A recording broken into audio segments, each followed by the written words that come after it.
Welcome to another GeoPol. I have two stories for you today. First one is related to the Middle East, and it's particularly related to Israeli politics, Israeli pre-election campaign in United States, especially city of New York and its mayor Zohran Mamdani. Earlier this week, I had the chance to speak with Dr. Nimrod Novik, advisor to late Prime Minister and President of Israel Shimon Peres, but also Israeli diplomat, someone who knows the situation in the Middle East very well, and someone who understands how Israeli political machine works. Israel will hold its general elections on October 27th. Bibi Netanyahu will fight tooth to nail in this campaign to remain prime minister and through that to protect his political career, but also to protect himself of going to jail due to charges for corruption against him, which are currently adjudicated in front of court in Jerusalem. Bibi Netanyahu started this campaign with the particular placard placed in Tel Aviv so far, as we know, based on reports of our colleagues on the ground. The placard shows four people. First one is Mojtaba Hamnei, leader of Iran. Fair. Israel is in war with Iran. Second one is Recep Tayyip Erdogan, president of Turkey. Well, that's also war, but the verbal war between Erdogan and Bibi Netanyahu.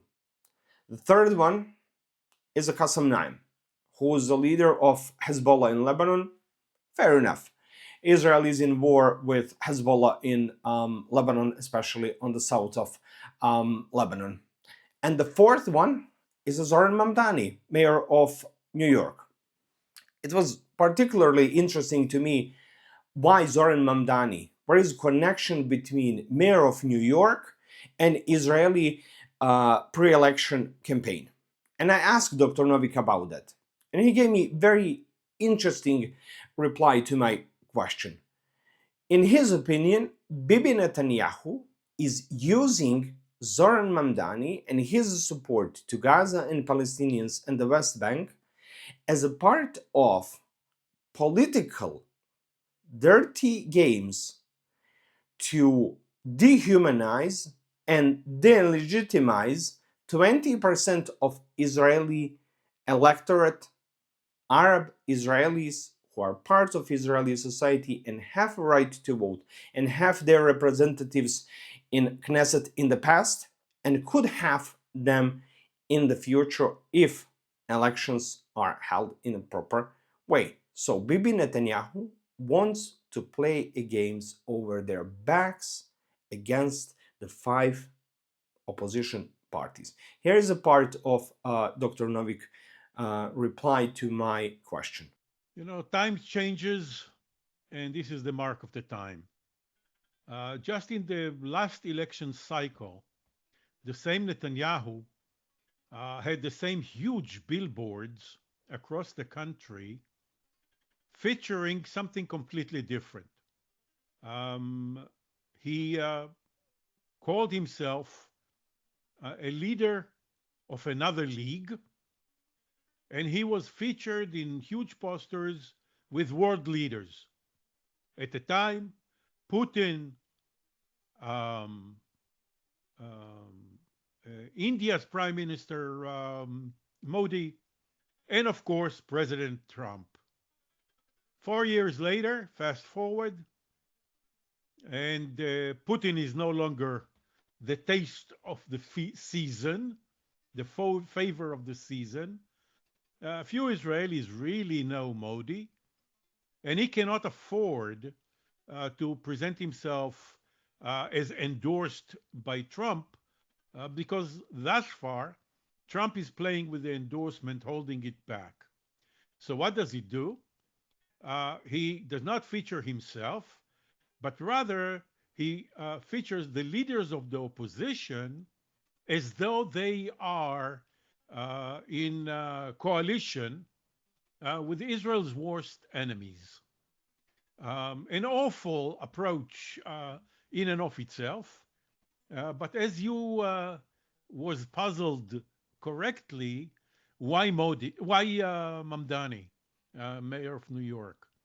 And the reason is that Mamdani is a Muslim, that Mamdani is very, very critical of Israeli policy in Gaza, in the West Bank, and elsewhere.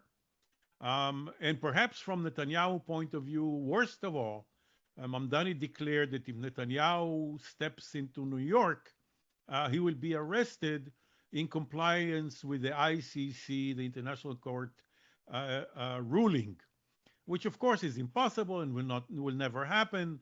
But that was enough in order to put him in the same category as the Ayatollah in Tehran and the head of Hezbollah in Lebanon. So, based on this, we can just say that Bibi Netanyahu is playing a particular game which will probably backfire against him, because majority of Israeli population at the moment is very angry against him because of the first attacks on Iran, the war against Iran, because of the situation with Lebanon, situation with Hamas since October 7th, with everything what was happening in Gaza.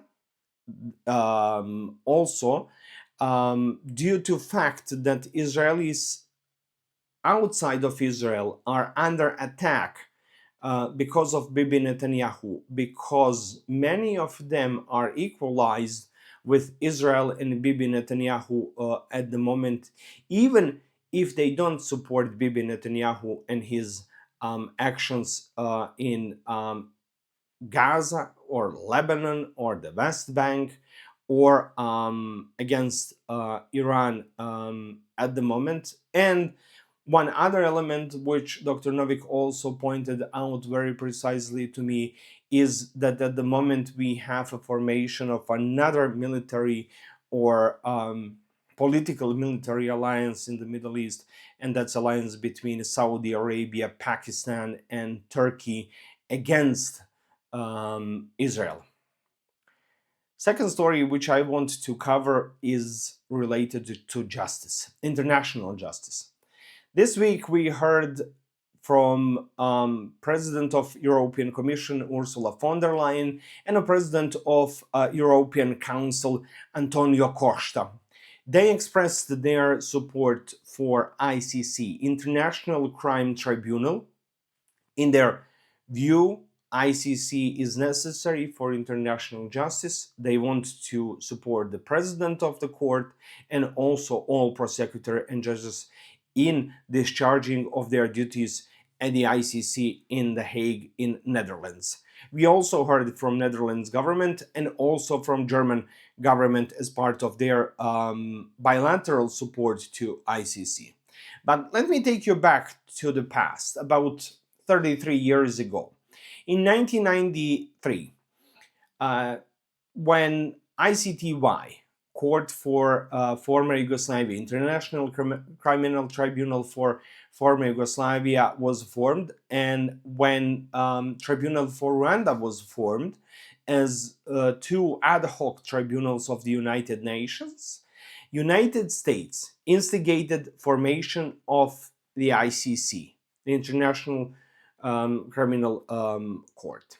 And ICC was supposed to be above nations, above all national courts and justice, a body to implement and to deliver international justice on behalf of the world. But when wars in Iraq and Afghanistan started in early 2000s, when President Bush went to Iraq and Afghanistan, and when accusations around US soldiers for war crimes, crimes against humanity started popping up, President Bush decided that he will distance United States and remove eventually United States from that court. In the past, 2 or 3 administrations from time to time worked and don't worked, support or unsupport what ICC was doing. But majority of countries who signed Rome agreements stayed in and supported this court. Court itself had many problems, many issues, many political obstacles to cross during their work. But recently we saw arrest warrant against President Putin and one of his close associates, Maria Levova-Belova, so-called Commissioner for Rights of Children in Russia. And then we saw a group of warrants against the leaders of Hamas. Most of them have been killed since October 7, 2023, including Yahya Sinwar. And on the other side, we have leaders of Israel, including Bibi Netanyahu and former defense minister Gallant. But what's the situation now? United States are saying we are going to destroy the court. We are going to give sanctions against president and prosecutors and judges because they want to put in front of this court Israeli prime minister and former defense minister and potentially several others, including Minister of Security Ben-Gvir and Minister of Finance Bezalel Smotrich. But there is also fear from US side that potentially some of US soldiers included in a war or involved in a war with Iran might be prosecuted, or leaders even to be prosecuted in front of this court. So that's why Marco Rubio, non-present, non-visible, Secretary of State and National Security Advisor, recently says that his mission is to destroy this court. So international justice is slow. We know that here in the Western Balkans. We waited in many cases 15, 20 years to see parts of that justice for crimes done here in Bosnia and Herzegovina and across the Western Balkans. But sometimes it's very helpful when it comes to crimes of the multitude that ICC has its under jurisdiction at the moment. So this shows us that even when we speak, when we hear leaders talking about international law, rule-based order, and all the other words coming out of their mouth, once it comes to justice and once it comes to their own responsibility for crimes committed during conflicts, they will start forgetting about those laws and rules and regulations, and they will just say, we don't care about that. So let's hope that justice will prevail at the end. This was another GeoPol.